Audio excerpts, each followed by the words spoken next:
Bismillahirrahmanirrahim. Assalamualaikum warahmatullahi wabarakatuh. Baiklah, di sini saya akan memasuki materi tentang hukum Archimedes. Nah, hukum Archimedes ini masih termasuk ke dalam fluida statis. Jadi, diperhatikan ya video-video sebelumnya juga. Nah, hukum Archimedes adalah benda yang dicelupkan seluruhnya atau sebagian ke dalam fluida yang dipindahkan. Maksudnya adalah benda, misal kalian berenang. Nah, terus ada yang lompat ke dalam kolam berenang tersebut, tentu ada air yang keluar. Nah, beban atau beban yang dicelupkan ke dalam fluida dengan yang dipindahkan keluar itu akan sama besar.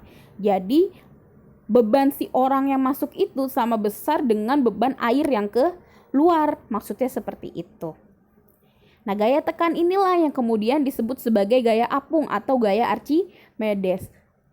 Berarti gaya Archimedes juga disebut juga dengan gaya apung. Secara matematis, gaya apung dirumuskan sebagai berikut.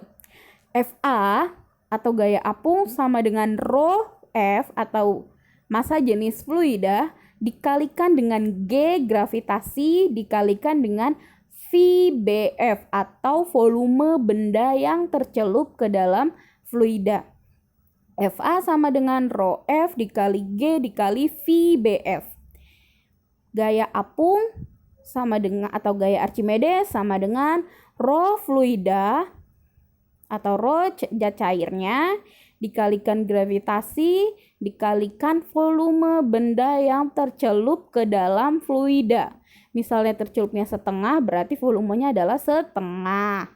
Seperti itu. Nah, dalam hukum Archimedes ada 3 kondisi, yaitu ada terapung, ada melayang, ada tenggelam. Nah, di dua ini ada dua yang diperhatikan. Ada rho fluida, fluidanya itu berarti ini ya, fluida, sama rho benda, ada massa jenis zat cairnya atau ada juga massa jenis si bendanya. Ada rho fluida, massa jenis yang mengalir sama dan rho bendanya. Saat terapung, kondisinya adalah si benda ada di atas fluidanya. Itu yang dikatakan terapung. Nah, saat terapung bisa dikatakan juga si benda ini lebih ringan dibandingkan dengan zat cairnya atau cairannya atau fluidanya. Sehingga rho benda akan lebih kecil daripada rho fluida. Jadi benda itu dikatakan terapung saat si rho benda lebih kecil daripada rho fluida. Atau rho fluida lebih besar daripada rho benda, seperti itu. Nah, kondisi melayang, si bendanya ada di tengah-tengah dari fluidanya. Dia tidak terapung dan juga tidak tenggelam. Makanya kondisi ini dikatakan rho benda sama dengan rho fluida. Dia melayang. Kalau terapung, rho bendanya lebih kecil daripada rho fluida. Kalau melayang, rho bendanya sama dengan fluida. Kondisi ketiga adalah tenggelam. Si bendanya tenggelam. Kayak batu jatuh, berarti rho benda lebih besar daripada rho fluida. Atau fluidanya lebih kecil daripada bendanya, massa jenisnya. Seperti itu. Paham ya? 3 kondisi ini harus diingat. Konsekuensi gaya Archimedes itu ada 3 kondisi. 3 kondisi ini harus diingat.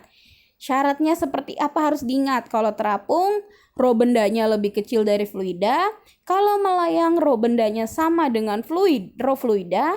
Kalau tenggelam, rho bendanya lebih besar dari rho fluida. Seperti itu. Nah, kalau kalian pernah mencoba merasakan menimbang benda di dalam fluida, nah itu ada dikatakan namanya berat semu atau WBF. Berat benda yang tercelup di dalam fluida. Ada W udara dan F apung. Rumusnya adalah WBF sama dengan rho benda, bisa dilihat sendiri ya, ini rumusnya. Kondisi berat semu ini dimisalkan kamu berenang di air, digendong di dalam air dengan digendong di luar dari air atau di atas air gitu ya, bukan di atas air, pokoknya di luar biasa, itu pasti akan berbeda beratnya. Saat kalian ngegendong di bawah air itu, di dalam air, pasti akan lebih ringan dibandingkan dengan di luar. Makanya ada dikatakan berat semu. Nah, ini rumusnya berat semu. WBF sama dengan WU min FA. Jadi berat di udara dikurang dengan gaya apung, sehingga dirumuskan rho benda dikurang rho fluida dikali V benda yang tercelup ke dalam fluida dikalikan gravitasi. Gitu. W itu berat ya, berarti dalam satuan Newton. W juga WU berarti berat di udara juga dalam Newton, dan gaya itu juga satuannya Newton. Next, untuk contoh soal, silakan pahami contoh soal yang ada di LKS atau di modul kalian, LKS kelas 11-nya. Di halaman 28 saya sudah cek, itu contoh soalnya cukup jelas. Kalau kalian pahami, kalian paham di situ. Pasti akan paham. Nah, soal latihannya, dalam hukum Archimedes itu yang menerapkan hukum Archimedes itu salah satunya adalah kapal selam dan balon udara. Bukan salah satu, berarti salah duanya adalah kapal selam dan balon udara. Silahkan kalian cari prinsip kerja dari kapal selam dan balon udara tersebut. Prinsip kerja dari kedua benda tersebut disalin di buku, diupload seperti biasa. Itu aja soal latihannya. Terima kasih, sampai jumpa minggu depan. Wassalamualaikum warahmatullahi wabarakatuh.